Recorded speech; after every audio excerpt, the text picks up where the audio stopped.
I am the Tofu Golem. Please enjoy the video. You start by verifying essentials. Make sure airplane mode is off, Wi-Fi or mobile data is enabled, and you have visible signal bars.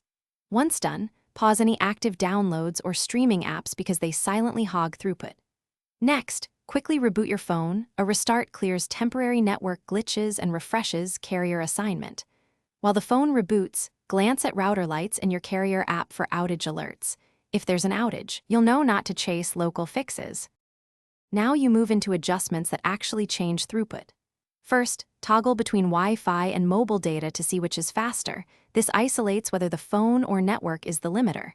If Wi-Fi is slow, forget the network and rejoin to reset authentication and assign a fresh IP.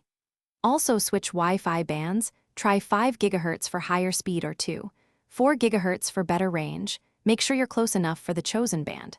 Finally, disable VPNs or proxies temporarily because they add latency and reduce measured speed.